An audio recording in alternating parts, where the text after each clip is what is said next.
Hi, everyone. I'm Anita Huberman. I'm Executive Director of BC Common Ground Alliance, and I'm here on behalf of Icons Media and Magazine Group. And today we are focused on conversations with leaders in British Columbia. And today we are honored to focus on the theme of empowering financial futures through real estate. I'm so pleased to have with me today Mr. Michael Geller. Michael, thank you so much for being here with us. It's my pleasure. Tell me a little bit about yourself, your background, please. Well, I have a background in architecture, planning, real estate development, and consulting. I also have an adjunct professional position, or I'm an adjunct professor at Simon Fraser University. And I write about real estate for the Vancouver Sun as a contributing columnist and other media.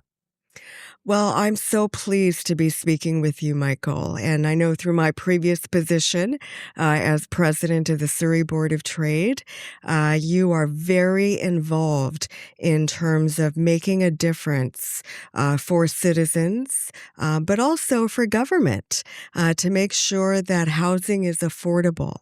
Tell me a little bit about your perspective of today's real estate industry. So my perspective is influenced both by the fact that I once worked for government. I spent 10 years with CMHC. I've worked closely with municipalities, but more recently I've been primarily involved in private development. And there's no doubt what we're witnessing today is somewhat different than what we enjoyed for many years. The markets have changed. The appetite for real estate has changed. But that said, those people who invest in the stock market knows sometimes the best time to buy is when things are going down, not when things are going up. Mm-hmm. I think that applies to real estate as well. So, in today's very uncertain economic future, and to make sure that housing is a right where every single person matters in this economy, what is your perspective on what government needs to do to make sure that housing is affordable? What are those policies? For years, as development became more and more profitable, governments, especially at the municipal level, but also at the provincial and federal level, wanted to share in those profits. And the way they did that was constantly increasing municipal cost levies, development charges, community amenity contributions, permit fees, because real estate was becoming a major line item in their revenue budget. And unfortunately, I think the pendulum has now started to swing in another direction, and it's time for government to reconsider some of those costs that they imposed 5 years ago and reconsider them, because as somebody wisely pointed out, if developments don't proceed, then the government isn't going to receive any of those costs. Better to reduce those fees than not receive anything at all. Mm. When you're thinking about, you're based here in the Metro Vancouver region, right? Right. Take a look at the province of British Columbia. And when you are a young person with a family, from your perspective, where is the best place to invest within British Columbia right now? Well, most people tend to think of British Columbia as being equivalent to Vancouver and Victoria. Indeed, having traveled around to many of the other communities, I think there's tremendous opportunities in many other smaller communities, because that's where a lot of households, especially those young people who want to have children, are moving. I mean, I read this morning how a lot of Vancouver households are not having children because they simply can't afford accommodation. Some are putting off having children. Others are actually making the decision to move. I was in Chilliwack last weekend. Places like Chilliwack, just slightly outside of Vancouver, are becoming incredibly vibrant. I mean, so I think I was in Penticton 2 weeks ago. Again, another community where I think offers an incredible lifestyle. Up north, tremendous business opportunities, economic development opportunities up north. And a number of years ago, I was invited by the mayor of Trail to visit Trail because I'd written an article that said to people, don't dismiss places like Trail, small communities which can offer so much. So generally speaking, well, obviously I don't need to tell people about the amenities of Vancouver or Victoria. I do think people should not discount the benefits of living in a smaller town and village. Mm.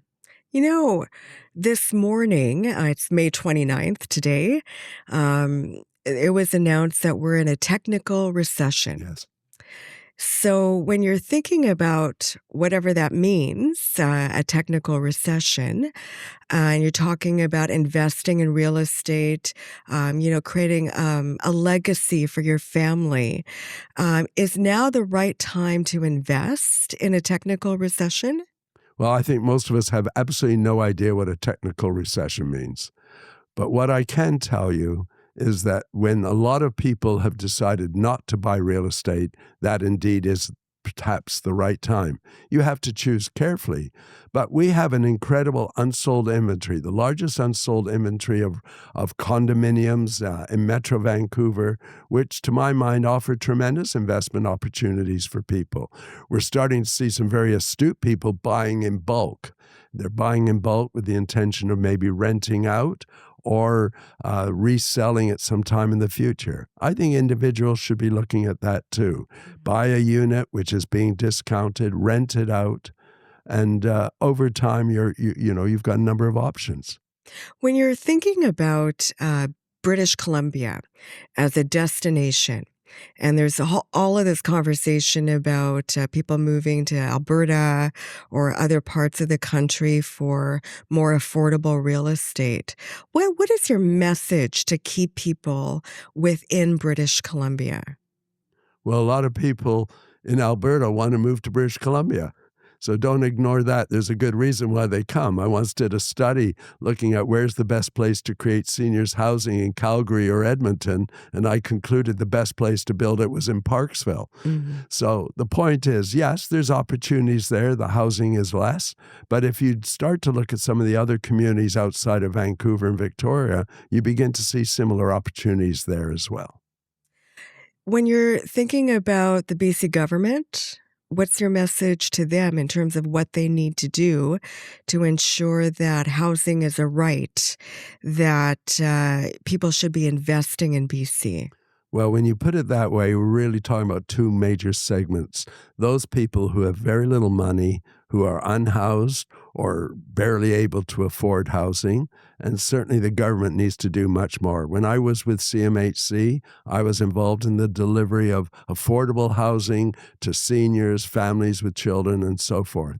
And really, the governments have cut back. Even the provincial government has cut back.